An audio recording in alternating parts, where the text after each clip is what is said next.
আমি গত 5 বছর যাবৎ এই ধরনের কক্সবাজারে এত বৃষ্টি কখনো আমার চোখে পড়েনি। এখন কক্সবাজারে আমাদের রুটটা দেখেন, এদিকে আপনি এটা করেন, এখানে কোনোভাবে দেখা যাচ্ছে না যে মানুষের চলাচলের যে অবস্থা, পৌরসভা কি করছে, সরকার কি করছে, এগুলো আমরা জানি না, কিংবা জনসাধারণ যে কষ্টগুলো পাচ্ছে। একটা ডেলিভারি অভিযোগ এখন এখান থেকে নিয়ে যাওয়ার কোনো সম্ভব কিনা আপনি দেখেন, বাস্তবের রূপটা দেখেন আপনি। কক্সবাজারে এই ধরনের বৃষ্টি কোনোদিন দেখি না। গতকালকে থেকে দুপুরের পর মানে 2টা থেকে শুরু হয়েছে যা বৃষ্টি, এ পর্যন্ত টানা বৃষ্টি। আমি আমার জীবনে কক্সবাজারে এই টানা বৃষ্টি এ পর্যন্ত দেখি নাই। এই যে দেখছেন তো আপনারাই, পানি নিষ্কাশনের যে ড্রেনেজ ব্যবস্থা ভালো না, প্রপারলি পানি নিচে নেমে যেতে পারতেছে না।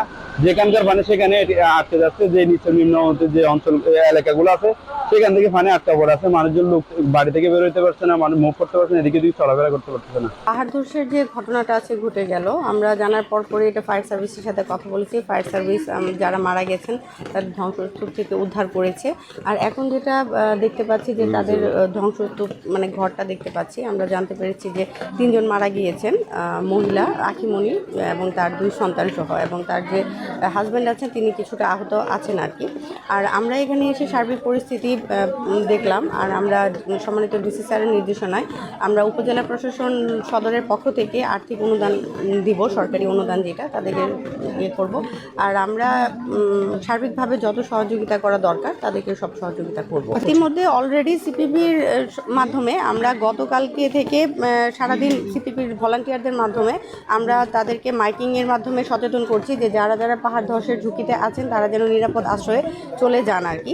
আর এটা তো এখানকার মানে এই ভূপ্রাকৃতিকগত কারণেই যে মানুষজন সচেতন এবং তাদেরকে আরও সচেতন করার জন্য সিপিপি ইতিমধ্যে মাইকিং করা, বাড়ি বাড়ি গিয়ে বলা, ভলান্টিয়ারদের মাধ্যমে ওদের সার্বিক কার্যক্রম চলমান যাচ্ছেন। খোলা আছে, আপনারা বিগত বন্যার সময় দেখেছেন যে আশ্রয়কেন্দ্র খোলা হয়েছিল। আমাদের আশ্রয়কেন্দ্রগুলি সবসময় প্রস্তুত আছে।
ধরনের বৃষ্টি আর কখন পাচ্ছেন কিনা?